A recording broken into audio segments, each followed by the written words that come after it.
모세의 삶을 되돌아보면 마치 롤러코스터 같은 모습인 것 같아요. 태어나자마자 죽을 뻔하고 강에 떠내려가는 신세가 되었죠. 그렇게 밑바닥에서 폭포를 만나서 한없이 떨어질 뻔한 그였지만 다행히도 애굽의 공주가 그를 발견했습니다. 그는 애굽의 공주에게 거두어졌고 애굽에서 이제 왕자로서 교육을 받으며 지내게 되었습니다. 하지만 성장한 그는 자신의 혈기를 이기지 못해서 살인을 저지르고 말았죠. 결국에는 도망자 신세가 되었고 노예의 아들로 태어나서 추락할 뻔했다가 왕자가 되었던 그는 또 한 번의 인생의 추락을 경험하게 되는 거죠. 그의 삶 전체의 모습들, 이런 것들을 되돌아봤을 때 어떤 느낌인가요? 그는 태어나면서부터 절망적인 노예 신분의 민족으로서 태어났습니다.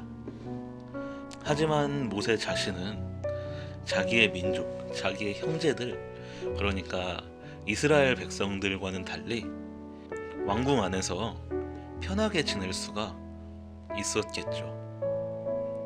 어쩌면 그는 자신의 형제들이 고된 노역에 시달릴 때 자기만 편히 지내고 있다는 그런 생각들 때문에 죄책감이 들었을지도 모르겠습니다. 그래서 자신의 형제들을 노역으로 괴롭히던 애굽 백성들을 몰래 쳐 죽인 것이겠죠. 노역에 시달리던 이스라엘 백성들은 이 모습을 목격을 하게 됐어요. 모세가 원래는 남 모르게 하려고 했던 일이지만 이것을 어쩌다 지나가면서라도든지 목격을 하게 된 것이죠. 이런 모습을 보고 이스라엘 백성들은 우리 형제인 모세가 우리를 위해 복수를 해주는구나, 적어도 애굽의 왕자인 모세는 우리 편이다, 이렇게 이야기를 할 수 있었을 거예요. 그런데 오히려 이스라엘 백성들은 어떻게 보면 자신들을 두둔해줬다고 말할 수도 있는 그런 모세에 대해서 옹호하는 것이 아니라 대적했었죠. 모세는 그것 때문에 왕자의 신분을 버리고 도망갈 수밖에 없었습니다. 어쩌면 모세는 그 가운데서, 어쩌면이라기보다 분명하게 배신감이 생겼을 거예요. 그런데 이제 후에 시간이 지나고 나서 하나님께서 모세를 이스라엘 백성의 지도자로 세우시려고 부르셨죠.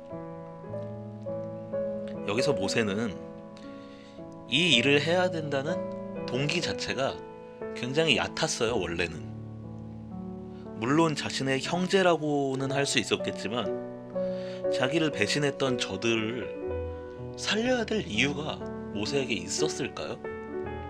하지만 모세는 하나님께 단 한 번이라도 저를 배신하고 이 꼴로 만든 저들을 위해서 내가 왜 헌신해야 됩니까? 이렇게 따진 적이 한 번도 없어요. 심지어 성경에는 모세가 이스라엘 백성들로 인해서 혈기가 올라왔다, 이런 얘기까지는 성경에 나타나고 있어도 그들을 사랑하면 사랑했지 미워했다고 말하고 있지는 않습니다. 모세는 자신의 연약함을 알았고 또 자신감도 부족했기 때문에 하나님의 명령을 몇 번 거절을 했어요. 하지만 그 거절의 동기가 이스라엘을 미워하는 마음은 아니었고, 어쨌든 하나님의 이런 강권적인 명령에 따라서 이스라엘을 인도해내기 위해 목숨을 걸고 애굽으로 향한 모세의 모습을 우리가 확인을 할 수가 있습니다. 그리고 그의 사역, 하나님의 역사하심으로 말미암아서 이스라엘 백성들은 지긋지긋했던 노예로서의 사슬을 끊어내고 하나님께서 보여주시는 약속의 땅으로 들어가게 되었습니다. 자기를 배신하고 버렸던 백성들을 위해서 목숨을 걸고 향하는 그의 모습, 그 모습이 어딘가 익숙하지 않습니까? 그의 모습은 바로 우리의 구원자, 참 그리스도시요 메시아이신 예수님의 모습과도 같습니다. 하나님께서는 인간을 사랑하셔서 온 세상을 지으셨습니다. 하지만 인간은 선악과를 따먹는 불순종으로 하나님을 배신했었죠. 그뿐인가요? 인간은 지속적으로 하나님을 대적했고 방주에 올라타지 않았고 바벨탑을 세웠습니다. 우상을 만들어서 섬겼고 전쟁을 일으켰죠. 인간 세상에서 하나님은 온데간데 없어지고 죄와 사탄 마귀의 나라가 이 땅 가운데 도래한 것입니다. 하지만 하나님께서는 여전히 인간을 사랑하셨습니다.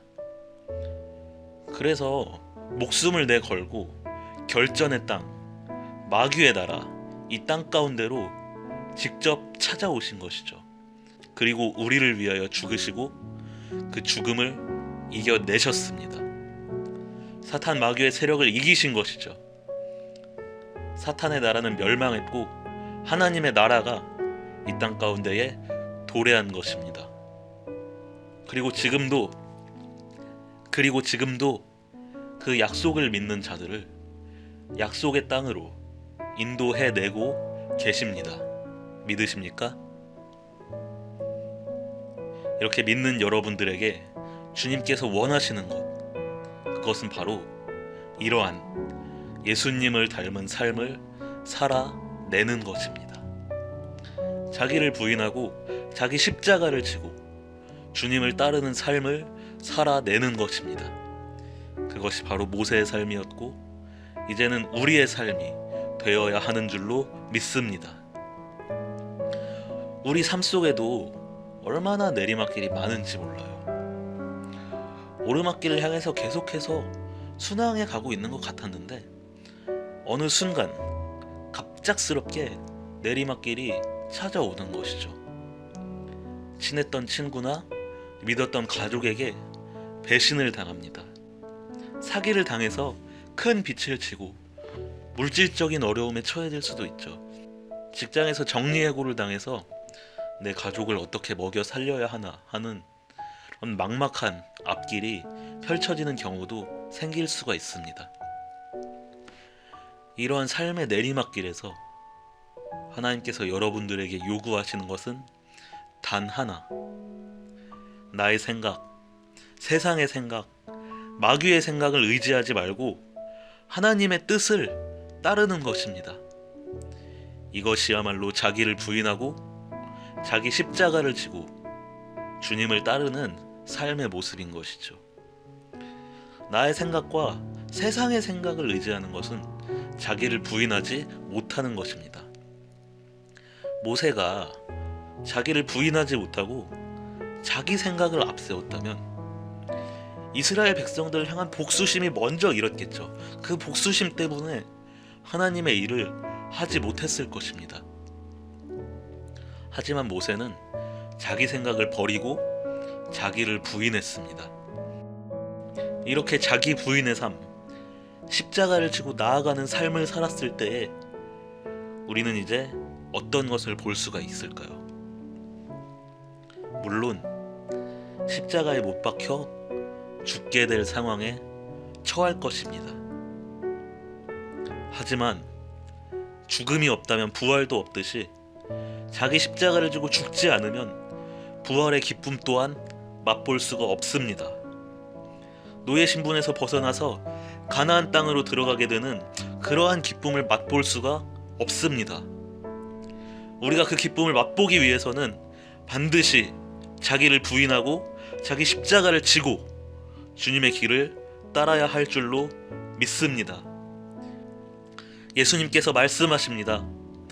누구든지 나를 따라오려거든 자기를 부인하고 자기 십자가를 지고 나를 따를 것이니라.